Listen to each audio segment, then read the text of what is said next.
नमस्कार, मैं हूं श्वेता सिंह। 23 मई यानी वो तारीख जब एक साल पहले लोकसभा चुनाव के नतीजे आए थे। प्रचंड बहुमत के साथ भारतीय जनता पार्टी की जीत हुई थी। नरेंद्र मोदी दोबारा प्रधानमंत्री बनने वाले थे। उस समय जीत का उल्लास और आज लॉकडाउन की मजबूरियां। लेकिन इस सब के बीच जो एक साल बीता है तो कभी कभी ऐसा लगता है कि एक साल बीत गया, क्योंकि इतनी सारी चीजें हो गई हैं इस दरमियान। धारा 370 को कश्मीर से हटा दिया गया है, ट्रिपल तलाक को लेकर जो कानून आया है, CAA और उसके बाद होने वाला पूरा विरोध प्रदर्शन, और आज की तारीख में ये कोरोना का सन्नाटा तो है ही। 2014 मुझे ज्यादा जानते नहीं थे, लेकिन आपने भरोसा किया। 2019 में आपने मुझे ज्यादा जानने के बाद उसमें और ज्यादा ताकत। कभी नहीं, सारे जम्मू कश्मीर में कैद खाना खुला गया कि जम्मू एंड कश्मीर के पीएको को आप भारत का हिस्सा नहीं मानते हो क्या? एग्रेसिव ना हो, जान दे देंगे इसके लिए। क्या बात कर रहे हो आप? हालांकि पत्थरबाजी की छिटपुट घटनाएं जरूर सामने आती रही हैं, लेकिन अभी तक जिस तरह की डिप्लॉयमेंट है उससे इतना समझा जा सकता है कि स्थिति कंट्रोल में है और तैयारी पर्याप्त थी। महाराष्ट्र को एक स्थिर शासन देने की आवश्यकता थी, कोई खिचड़ी शासन नहीं, जहां पर 3 ऐसी पार्टियां साथ में आ जाए और कोई सरकार बना दे जो चल भी ना पाए। शेर के जैसे 2 कदम पीछे आते हैं ना, चपकने के लिए, वैसे सामने काम कर। हमारे मुख्यमंत्री है वो। हम लोग को बहुत खुशी हो गई, संयोग उनका बहुत अच्छा लगता है। अब रामलला का मंदिर बनेगा और उसमें रामलला विराजमान होंगे। घुसपैठिया कभी अपने आप को अपनी पहचान होने नहीं देता और शरणार्थी कभी अपनी पहचान छुपाता नहीं है। क्या ये प्रदर्शन सिर्फ एक संयोग है? जी नहीं, ये संयोग नहीं, ये एक प्रयोग है।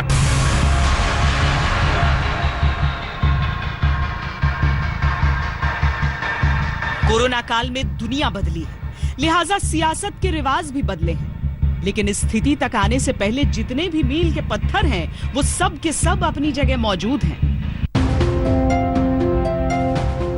बीते साल के बाइस्कोप में पहली तस्वीर बारिश की बूंदों से ज्यादा बरसते गुलाब की पंखुड़ियों की दिखती है। इसी तस्वीर में नजर आता है विक्ट्री साइन की 2 उंगलियों के बीच से होकर सरपट दौड़ता देश विजय के उत्साह का मोदी मैजिक रथ। श्री नरेंद्र मोदी, जो देश को पुनः विश्व गुरु बनाने के उद्देश्य से दिन रात लगे हुए हैं। प्रधानमंत्री नरेंद्र मोदी के नेतृत्व में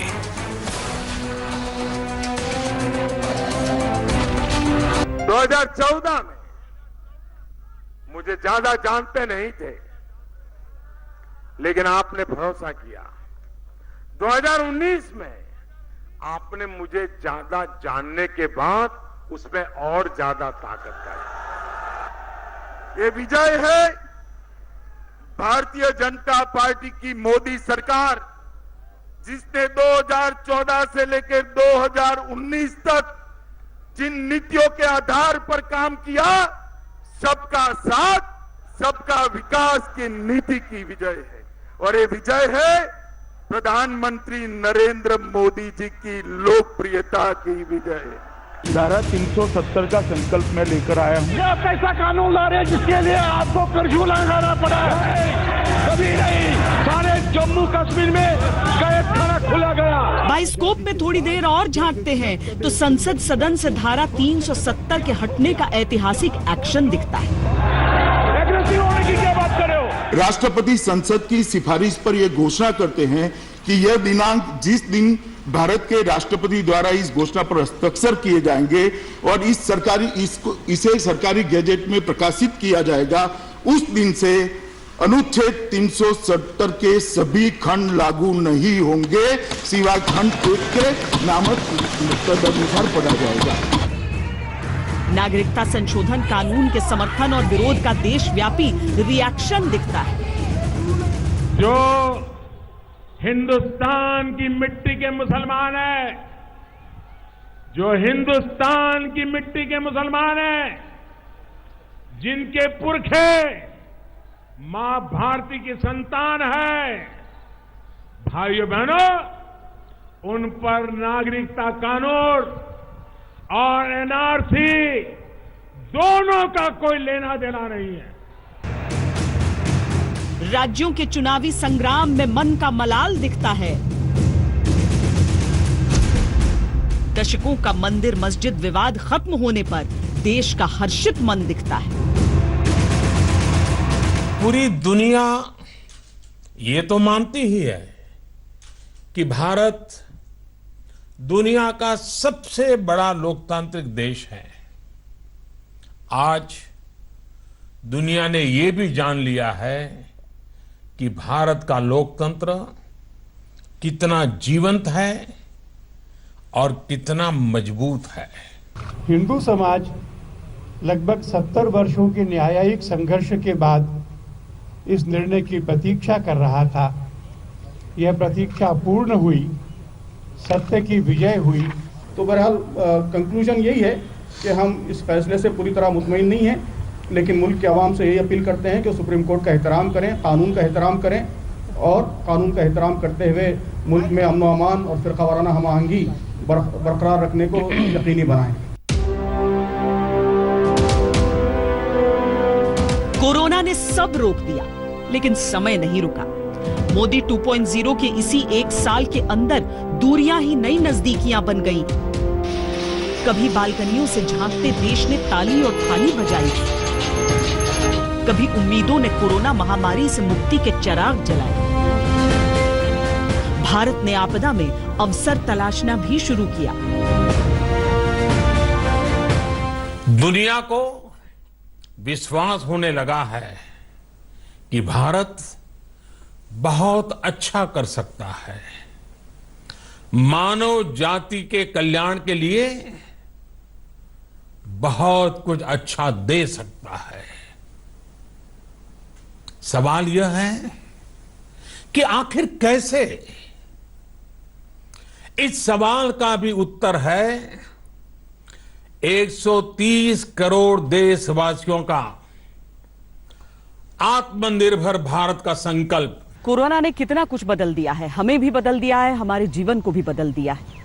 अभी हम इस संकट काल के बीचों बीच हैं, लड़ाई जारी है, लेकिन आने वाले समय में सफलता या असफलता की कसौटी पर मोदी सरकार को कोरोना के हिसाब से जरूर कसा जाएगा।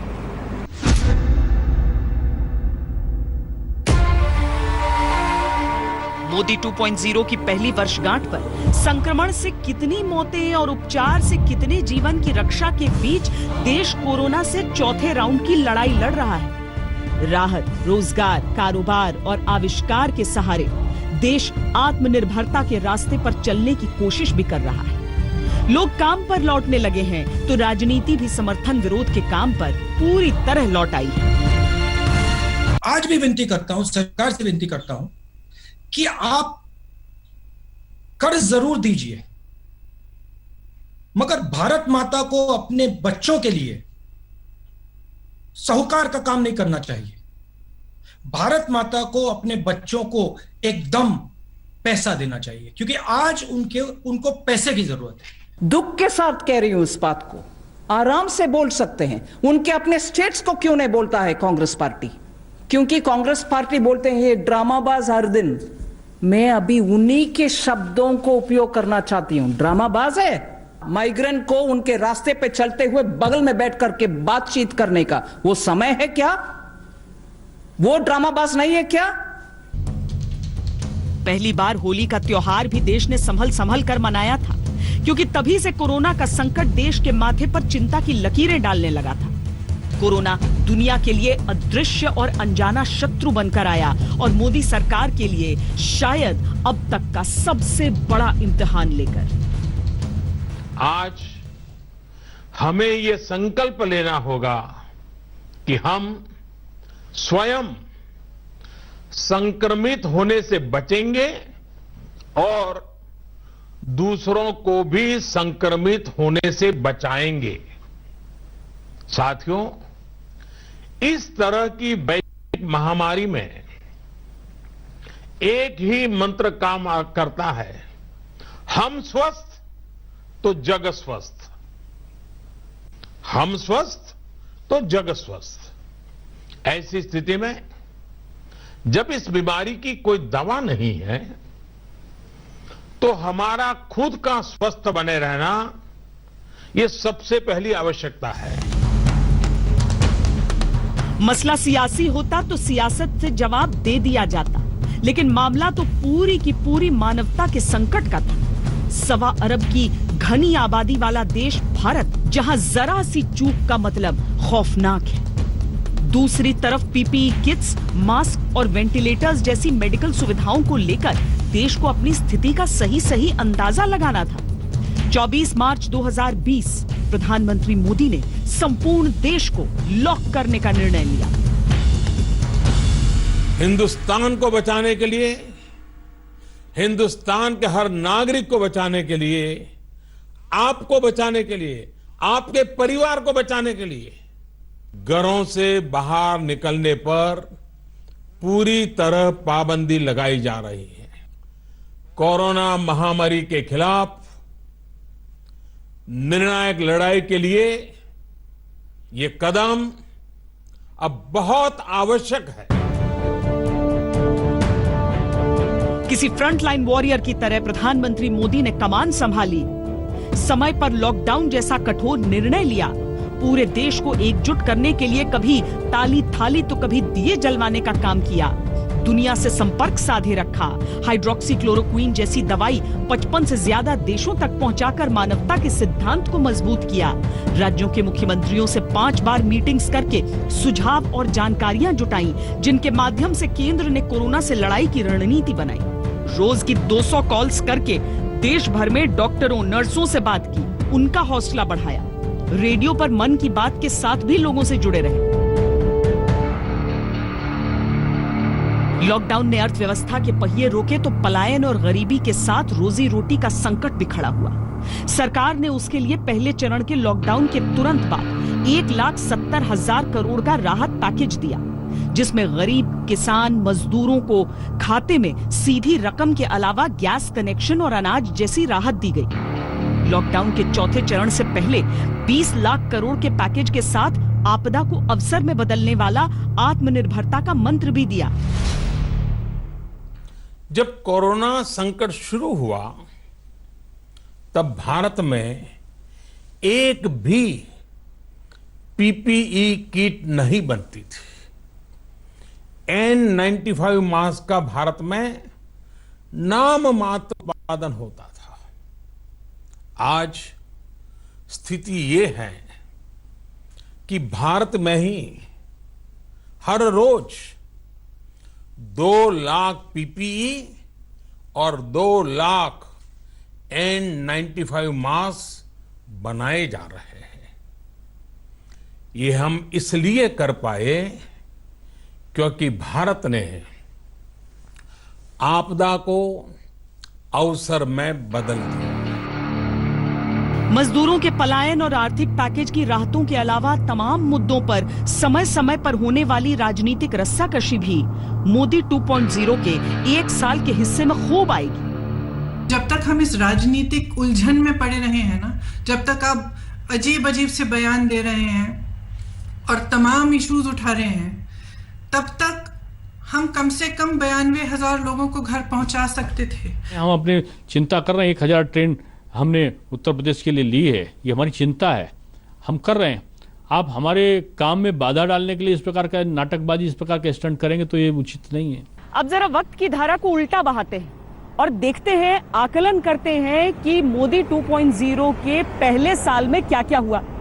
जैसे धारा 370, किसी ने सोचा भी नहीं था कि इस धारा के साथ छेड़छाड़ की जा सकती है, बड़ी बड़ी धमकियां दे दी जाती थी। लेकिन जब अमित शाह ने संसद में बोलने की शुरुआत की तो कश्मीर के अलगाववादियों के पांव तले जैसे जमीन ही खिसक गई।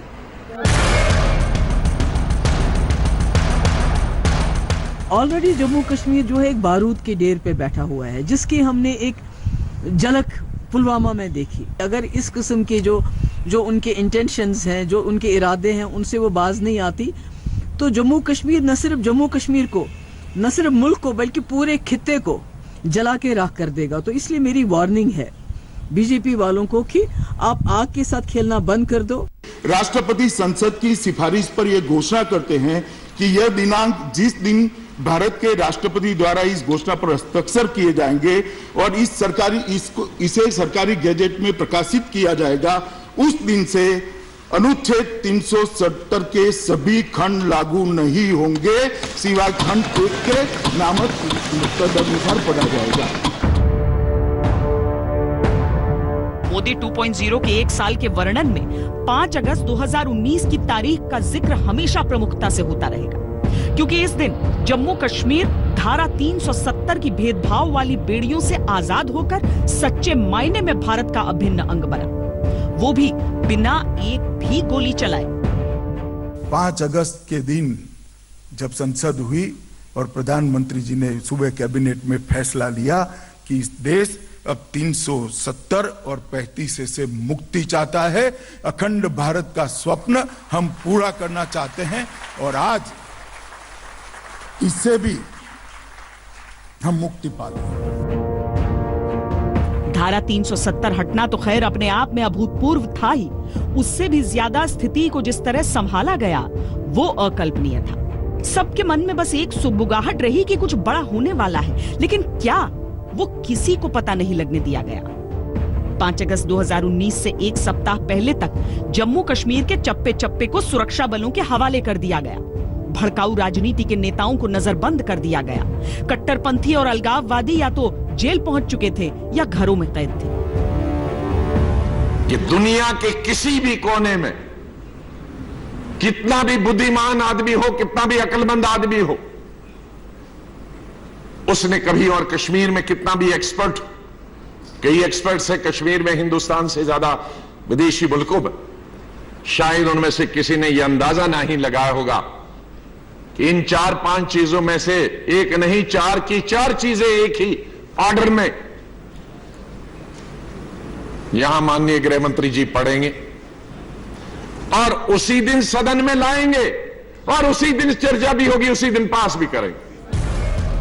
जम्मू कश्मीर में ये धमकी कभी आम थी कि 370 तो दूर, अगर 35A से भी छेड़छाड़ की कोशिश की गई तो अंजाम बुरा होगा। लेकिन ऐसा कुछ नहीं हुआ।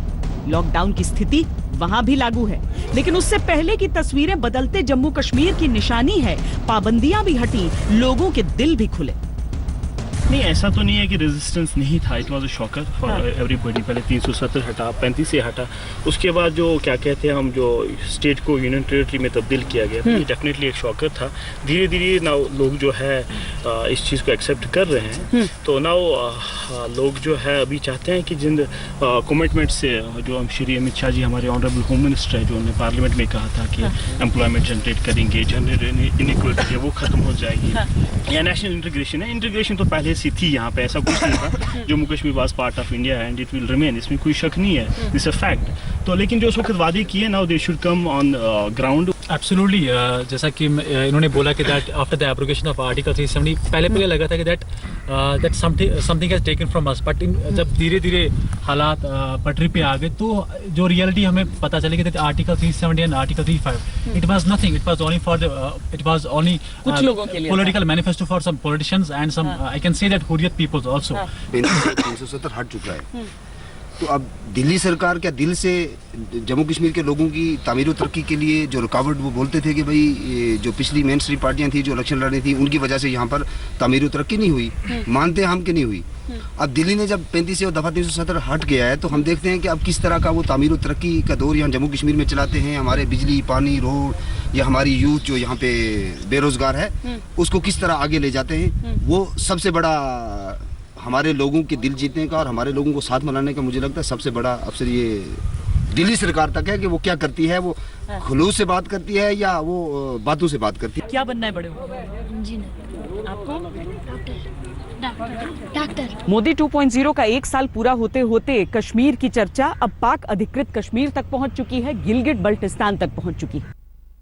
धारा 370 को हटाना अगर अनहोनी को होनी करने जैसा था, तो ट्रिपल तलाक का कानून भी किसी अनहोनी से कम नहीं था। बीते एक साल में यह सरकार का एक बड़ा फैसला था। The motion that the bill be passed is adopted.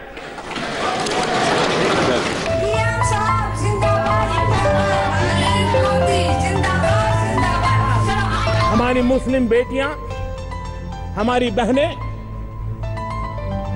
उनके सर पर 3 तलाक की तलवार लटकती थी। वो डरी हुई जिंदगी जीती थी।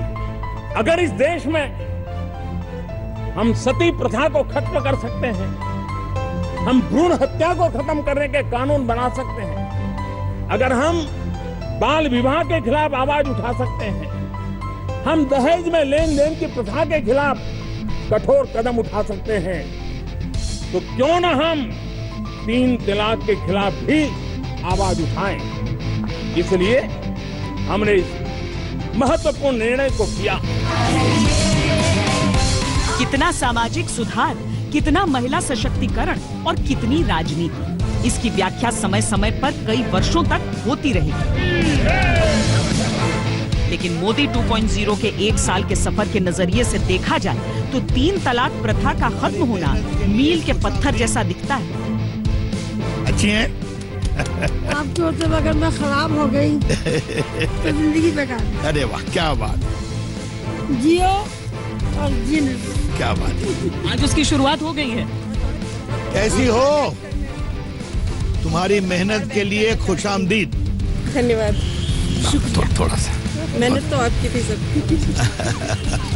The motion that the bill will be passed is adopted. Modi सरकार ने 2.0 के पहले ही संसद सत्र में 3 तलाक पर प्रतिबंध को संवैधानिक रूप से देश की सच्चाई बना दिया। सदियों की बेड़ियां कटी तो चेहरों पर खुशियां लौटी। देश के कोने कोने में मुस्लिम महिलाओं ने बड़ी संख्या में इसे सामाजिक आजादी के उत्सव की तरह मनाया। मुस्लिम महिलाएं दब कुचल के घर में बैठ गई थी। आज वो महिलाएं आजाद हो चुकी हैं, अपने हक हुकूक पाएंगी वो महिलाएं, और जो हमारी आने वाली जनरेशन है, हमारी बेटियों का भविष्य संवरेगा। मैं मोदी सरकार का धन्यवाद देना चाहती हूँ सर, आपका बहुत बहुत आभार व्यक्त करती हूँ। मोदी 2.0 के पहले साल में 3 तलाक को खत्म करने की तत्परता पहले ही दिन से दिखी थी, और जब सरकार को अवसर मिला तो इसे प्राथमिकता देते हुए सबसे पहले लागू कराया। मोदी सरकार के पहले कार्यकाल में ये राज्यसभा में फंस गया था, लेकिन दूसरे कार्यकाल की शुरुआत में ही इसे पास करा लिया गया। राष्ट्रपति ने मंजूरी दी और ये देश का कानून बन गया। इस न्याय से हमें खुशी है। देखिए, सियासत तो होती है, इलेक्शन आया, हम जीत गए, कोई हार गया, लेकिन क्या हम इस मुल्क के मुस्लिम समाज के बेटियों के साथ खड़े नहीं हो सकते? क्या इस पर भी हम सियासत करेंगे? क्या जो शाहबानों की कहानी थी 1986 की, वही चलेगी 2019 में? क्या ये बड़े सवाल हमने सदन में उठाया है। 3 तलाक एक ऐसा मुद्दा था जिसको लेकर राजनीति बहुत गर्म थी। वोट बैंक की गुंजाइश के चलते ये संवेदनशील भी बहुत था, लेकिन मोदी सरकार आने के बाद ये लगातार राजनीति में बना रहा। नियत पर आरोपों से लेकर सामाजिक ताने बाने के टूटने की धमकियों तक का सफर इस मुद्दे ने खूब तय किया। मुसलमानों से बड़ी मोहब्बत है मिस्टर मोदी को। हर तलाकशुदा औरत उनको लगता है कि मैं उसका साथ दूंगा। मैं उनसे पूछना चाहता हूं कि आपके पास सर्वे है कि सबसे ज्यादा गरीब नेशनल फैमिली हेल्थ सर्वे में मुसलमान हैं। Annual household income Indian human development society एससीज और एसटीज के बाद मुसलमान हैं, मगर आपकी सरकार हर साल 4.5 हर साल 85 लाख अक़लियती बच्चियों को स्कॉलरशिप से महरूम करते हैं। सिर्फ 1000 करोड़ का सवाल था, मगर आप नहीं देते। तलाकशुदा औरतों से आपको इतनी मोहब्बत है कि जो बेसहारा उनकी फिक्र नहीं है, मगर ये इनकी पॉलिसी रही। जो सुप्रीम कोर्ट ने जजमेंट दिया, उलेमाओं ने, धर्म गुरुओं ने उसको स्वीकार किया कि हाँ ये व्याख्या सही है, और उससे बात पूरी तरह से बन जाती है। वो एक समाज विशेष को प्रताड़ित करने के इरादे से ये सब पूरा लेके आए हैं। सुप्रीम कोर्ट ने अगर एक लॉ ले डाउन किया है, सरकार की नैतिक जिम्मेदारी, संवैधानिक जिम्मेदारी उसको लागू करने की है या नहीं है? अगर है तो बताएं कौन से तरीके से तलाक रोकी जाए। अगर सजा का तरीका ना हो तो कोई और तरीका ये बता दें। मोदी 2.0 में ये बिल पास हुआ और कानून बना तो इसे सरकार की उपलब्धियों के तौर पर इसलिए भी माना जा सकता है क्योंकि राज्यसभा में सरकार के पास बहुमत नहीं था, फिर भी ये बिल राज्यसभा में बहुमत से पास हुआ था। बिल के पक्ष में 99 और विरोध में 84 वोट पड़े थे। The motion that the bill be passed is adopted. 3 तलाक के तहत अब 3 साल की सजा का प्रावधान है। कभी राजनीति की दिशा तय करने वाला ये मुद्दा अब राजनीति की किताब से गायब है। गाहे बगाहे कोई जिक्र करता भी है तो ये अब उतना प्रासंगिक नहीं रहा। सालों या दशकों से नहीं बल्कि सदियों से अयोध्या की पवित्र भूमि को विवादित होने का ताना सहना पड़ा था, लेकिन बीते 1 साल में ही सुप्रीम कोर्ट में राम मंदिर का निर्णय आया, उसका निर्माण भी शुरू हो गया है। लेकिन जो सरकार की उपलब्धि रही वो ये कि विवादित होने के बावजूद इस निर्णय के आने के बाद शांति पूरी तरीके से कायम रही। लॉकडाउन न होता तो महाउत्सव मनाए जाते, आस्थाओं के सैलाब उमड़ते, श्री राम की मर्यादाओं के गीत अयोध्या की गली गली में गूंजते।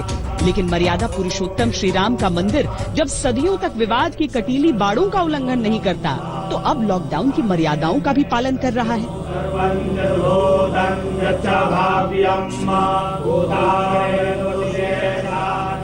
इसी लॉकडाउन के दौरान लॉकडाउन के नियमों के अनुसार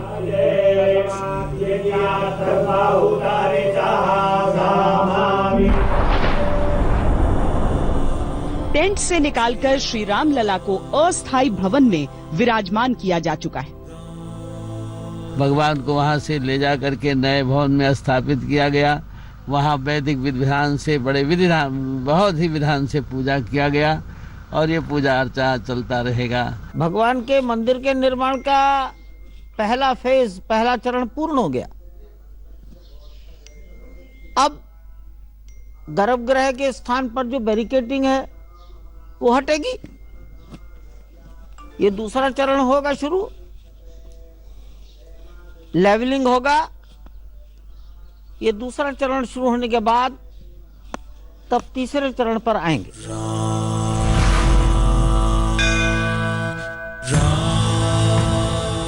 लॉकडाउन में मिली निर्माण की छूट के बाद गर्भगृह को समतल किए जाने का काम शुरू हो चुका है और उसी दौरान यहाँ से कुछ अद्भुत चीजें भी निकलकर सामने आई हैं। तो इससे पता चलता है कि बहुत प्राचीन है, 2000 वर्ष से पहले का है। और जितने भी सामान निकल रहे हैं उसमें देखिए, पहले तो खंडित मूर्तियां निकली हैं, उसमें 7 थे कसौटी के खम्भे निकले हैं। उसके बाद में टूटी हुई मूर्तियां निकली हैं, भगवान शंकर के 2 मूर्ति निकली हैं। और उसके बाद जो गोपुर होता है, जो आकृति बनती है मंदिरों के आकार, वो निकले हैं। दुर्भाग्यपूर्ण ये महामारी चल रही थी जिसके नाते काम स्लो चला। उच्चतम न्यायालय ने जब से आदेश दिया उसके बाद इस बीच में जब ट्रस्ट को जब सुपुर्द कर दिया गया उसके बाद लगातार कोरोना जैसे महामारी के नाते वहाँ काम थोड़ा स्लो चला। लेकिन पुजारी जी बता रहे हैं, और भी 1-2 बार मैं भी दर्शन के लिए गया था, देखा जो वहाँ की स्थिति है, काम लगातार अब शुरू हो गया है। मंदिर निर्माण के लिए मिलने वाले दान देने वालों को मोदी सरकार ने टैक्स में छूट का प्रावधान भी किया है। एक दौर देश ने वो देखा जब अयोध्या में श्री राम जन्मभूमि पर चर्चा मात्र को इतना संवेदनशील माना जाता था कि इससे देश का माहौल बिगड़ने की आशंका जताई जाती थी। मोदी 2.0 के पहले साल में नवंबर 2019 में एक दौर देश ने वो भी देखा जब सुप्रीम कोर्ट ने मंदिर के पक्ष में निर्णय सुनाया और पूरे देश से झड़प या किसी को खरोंच तक की खबर नहीं आई। फैसला आने के बाद जिस प्रकार हर वर्ग ने, हर समुदाय ने, हर पंथ के लोगों ने, पूरे देश ने खुले दिल से इसे स्वीकार किया है, वो भारत की पुरातन संस्कृति, परंपराओं और सद्भाव की भावना को प्रतिबिंबित करता है। मंदिर विवाद पर फैसले की घड़ी मोदी सरकार के लिए कानून व्यवस्था के लिहाज से बहुत महत्वपूर्ण थी। संवेदनशीलता की इतनी गहरी चादर इस पूरे विवाद पर पड़ी हुई थी कि जरा सी छेड़छाड़ स्थिति को बिगाड़ सकती थी। कानून व्यवस्था, वो भी इतने बड़े देश में बनाए रखना मोदी 2.0 के लिए बड़ी चुनौती था। गृह मंत्रालय ने फैसले के दिन से काफी पहले से राज्यों के मुख्यमंत्रियों से लगातार संपर्क बनाए रखा, संवेदनशील जिलों पर पैनी नजर बनाए रखने को कहा। सबसे ज्यादा चिंता उत्तर प्रदेश को लेकर थी, इसीलिए मोदी सरकार ने अर्धसैनिक बलों की 4000 सैनिकों की तैनाती अयोध्या में की। 50 कंपनी पीएसी तैयार रखी गई। चप्पे चप्पे पर पुलिस और ड्रोन से निगरानी लगातार बनाए रखी गई। इसके अलावा दिल्ली में भी सुरक्षा व्यवस्था बहुत कड़ी की गई। पूरे राजधानी क्षेत्र में धारा 144 को लागू किया गया। ऐसा ही मुंबई की तत्कालीन फडणवीस सरकार ने किया। 1993 का उदाहरण सामने था, जब अयोध्या विवाद में पूरी मुंबई सांप्रदायिक दंगों की आग में जल उठी थी। सैकड़ों लोग मारे गए थे। देश का हर व्यक्ति चाहे कि अयोध्या के अंदर राम मंदिर बने, मगर ये कांग्रेस पार्टी कैसी नहीं चलनी। अभी देश की सुप्रीम कोर्ट ने ऐतिहासिक फैसला कर ये निर्णय कर दिया है सर्वानुमत से कि राम जन्मभूमि की जो जगह है वही जगह पर आसमान को छूने वाला भव्य मंदिर। सदियों पुराना मंदिर मस्जिद विवाद इतनी खामोशी से निपट गया जैसे कभी वो भारत के इतिहास में था ही नहीं।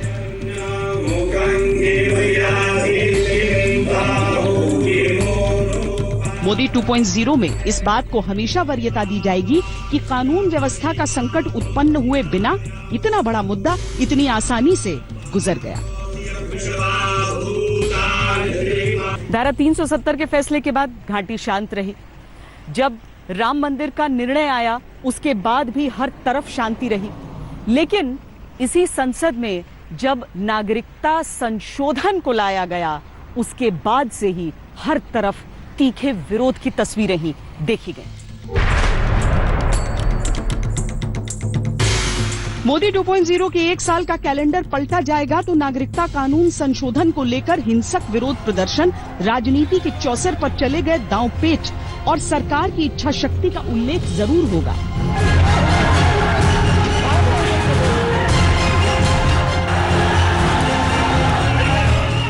दोनों पाकिस्तान में, पूर्वी और पश्चिम और आज के बांग्लादेश के अंदर लगभग 20% अल्पसंख्यकों की आबादी में कटौती हुई है, कमी हुई है। कहां गए लोग? या तो वो कहीं न कहीं रूप से मार दिए गए, धर्म परिवर्तन हो गया, या तो शरणार्थी बनकर अपने धर्म और सम्मान को बचाने के लिए वो भारत में आए। मान्यवर भारत में आए, यहां पर उनको ये संरक्षण मिलना चाहिए था, मगर सालों तक नहीं मिला। ना उनको नागरिकता मिली, ना घर खरीदने का अधिकार मिला, ना नौकरी, स्वास्थ्य, शिक्षा के सुविधाएं मिली, और वो लोग आज अपने ही देश के अंदर दर दर की ठोकरें खा रहे। मान्यवर, ये बिल है सभी ऐसे प्रताड़ित लोगों को जो धर्म के आधार पर प्रताड़ना सहन कर भारत में आए हैं, ये सभी लोगों को नागरिकता देने का अधिकार लेकर ये बिल आया है। सियासत ने बड़ी सफाई से नागरिकता देने वाले कानून में नागरिकता लेने वाले कानून का पन्ना जोड़ दिया और हिंसात्मक विरोध की आग पूरे देश में भड़क गई। किसी भी व्यक्ति, समाज और देश की जिंदगी में कभी कभी ऐसा वक्त आता है कि उसे इस पार या उस पार का फैसला लेना पड़ता है। आज वही वक्त आ गया है। देश को बचाना है तो हमें कठोर संघर्ष करना होगा। ये हिंदुस्तान की सच्चाई है, इसको आप सुन लीजिए और आप देखना। ये जो नरेंद्र मोदी अभी भाषण दे रहा है, मैं आपको बता रहा हूं, 6 महीने बाद, 7-8 महीने बाद ये घर से नहीं निकल पाएगा। हिंदुस्तान के युवा इसको ऐसा डंडा मारेंगे, इसको समझा देंगे कि हिंदुस्तान के युवा को रोजगार देने के बिना ये देश आगे नहीं बढ़ सकता है। डरने या घबराने की जरूरत नहीं है, हमको परेशान होने की जरूरत नहीं है, हमको इनके बातों में आने की जरूरत नहीं है। अरे आज लोग जो पूछ रहे हैं कि मुसलमान के पास क्या है, मैं कहना चाहता हूं तू मेरे कागज देखना चाहता है। अरे 800 बरस तक मैंने इस मुल्क पे हुक्मरानी और जामादी की है। ये मुल्क मेरा था, मेरा है, मेरा मोदी सरकार पर नागरिकता संशोधन कानून वापस लेने का दबाव बढ़ता गया। सरकार पर स्थिति को सही से हैंडल न कर पाने के आरोप लगे। ये सवाल भी उठा कि जैसी तैयारी धारा 370 हटाने से पहले की गई थी, क्या नागरिकता संशोधन मामले में सरकार से चूक हो गई?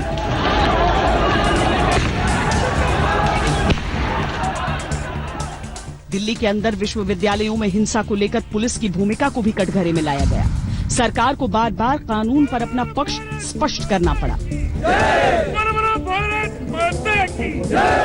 देश देख रहा है कैसे बहुत सफाई से कांग्रेस ने सिटीजनशिप अमेंडमेंट कानून, नागरिकता संशोधन कानून CAA के बारे में बोलना ही बंद कर दिया है। लेकिन दूसरे मुद्दों को उछाल करके, उसके पीछे छिप करके डर फैलाना, भ्रम फैलाना, गंदी राजनीति को हवा देने शुरू कर दी है।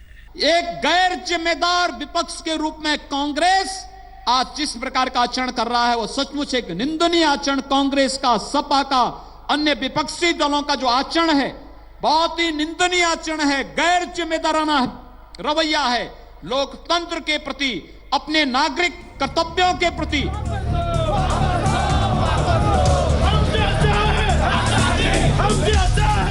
देश में जगह जगह विरोध को लेकर अंतहीन धरने शुरू हो गए। धरनों में साजिश और सियासत के मरकज भी बनने लगे। हम हिंदुस्तान और नॉर्थ ईस्ट को परमानेंटली कट कर सकते हैं, पर परमानेंटली नहीं तो कम से कम 1 महीने के लिए तो कट कर ही सकते हैं। मतलब इतना नवाज डाले पटरियों पर, रोड पे, उनको हटाने में 1 महीना लगे, लेकिन जाए एयरफोर्स से असम को काटना हमारी जिम्मेदारी है।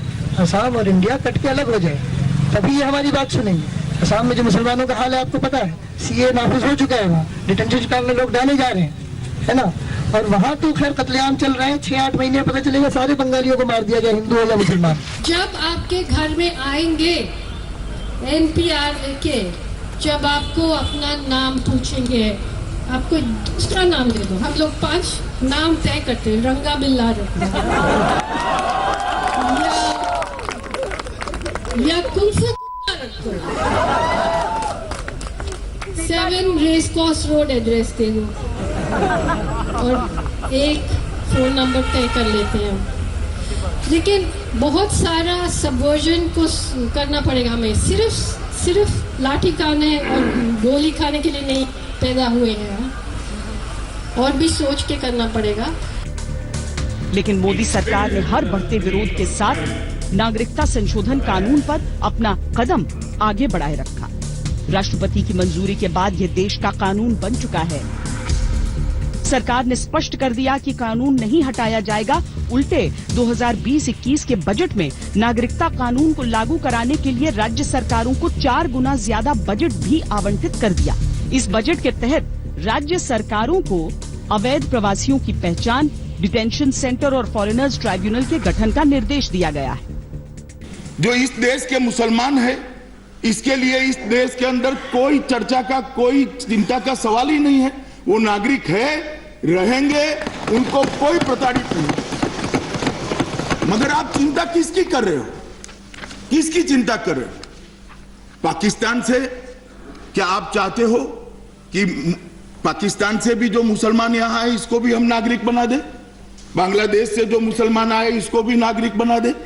अफगानिस्तान से भी जो मुसलमान आए वो नागरिक बना दे? तो क्या कहना चाहते हैं? पूरी दुनिया में से जो भी मुसलमान आएगा इसको हम यहां नागरिकता दे देंगे? किस तरह से देंगे? देश कैसे चलेगा? कोरोना के चलते विरोध प्रदर्शन के सारे ठिकाने हटाए जा चुके हैं। सरकार इस मुद्दे पर आगे भी बस आगे की ही राह देखती हुई नजर आती है। सीएए के खिलाफ भड़की हिंसा दिल्ली दंगों में तब्दील हो गई। एक तरफ देश में नमस्ते ट्रंप के तौर पर अमेरिकी राष्ट्रपति का भव्य स्वागत सत्कार चल रहा था, दूसरी तरफ दंगाइयों ने दिल्ली को जलाना शुरू कर दिया था। 3 दिन तक दिल्ली दंगाइयों के जैसे हवाले रही। 50 से ज्यादा लोग इन दंगों में मारे गए। हजारों की दुकान मकान आग की भेंट चढ़ गई। ऐसी तस्वीरें देश के सामने आई जो होश उड़ा देने वाली थी। आईबी ऑफिसर अंकित की निर्मम हत्या में आम आदमी पार्टी के पार्षद ताहिर का नाम सामने आया। दंगों में पीएफआई के लोगों के नाम सामने आए और उनकी गिरफ्तारियां भी हुई। साजिशकर्ताओं की लंबी फहरिस्त तैयार होती गई। जिस पैमाने पर पेट्रोल बम, गुलेल, तेजाब, पत्थर और दूसरे खतरनाक हथियार मिले, ये ऐसे था जैसे गृह युद्ध की तैयारी रही हो। सवाल कई उठे। सवाल दिल्ली पुलिस और केंद्र के इंटेलिजेंस पर भी उठे कि रातों रात इतनी तैयारी कैसे हो गई। 23 मई को जब नतीजे आए थे तो प्रधानमंत्री बने थे नरेंद्र मोदी दोबारा डंके की चोट पे। उस समय किसी ने सोचा नहीं होगा कि जो राज्यों के चुनाव होने वाले हैं उनका नतीजा क्या हो सकता है। राजनीतिक उठापटक भी खूब चली बीते इस 1 साल। –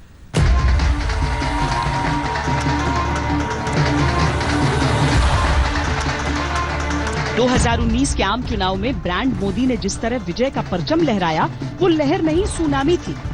लेकिन फिर कई राज्यों के चुनावों में जिस तरह रिजल्ट आए, उसके बाद चर्चा विरोधी की जीत से ज्यादा मोदी शाह के चुनावी कौशल की हार की हुई।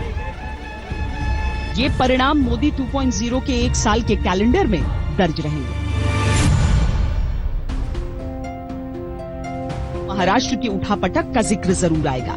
यहां बीजेपी ने साथी भी गंवाया, साख भी और सत्ता भी। महाराष्ट्र में किसी के पास बहुमत नहीं था, लेकिन गठबंधन में लड़ी शिवसेना और बीजेपी के पास मिलकर स्पष्ट बहुमत था। पहली बाजी बीजेपी ने मारी, लेकिन शरद पवार के पावर गेम ने अंतिम चाल चल दी। उद्धव बाळासाहेब ठाकरे ईश्वर शपथ घेतो की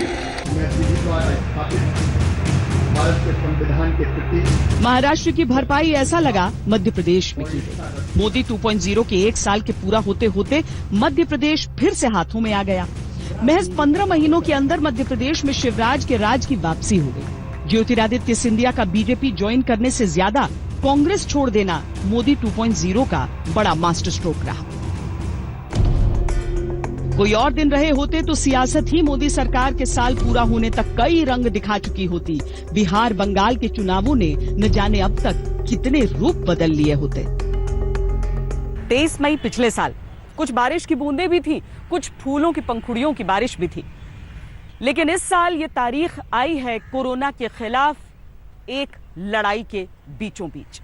आगे सब कुछ अच्छा ही हो, इसी उम्मीद के साथ अभी के लिए इतना ही। देश और दुनिया की बाकी खबरों के लिए आप देखते रहिए आज तक। नमस्कार, मैं हूं अंजना ओम कश्यप। हमें उम्मीद है ये वीडियो आपको पसंद आया होगा। लेटेस्ट खबरों के लिए यूं ही देखते रहिए आज तक, और इस वीडियो के पसंद आने पर लाइक, शेयर एंड सब्सक्राइब करना ना भूलें।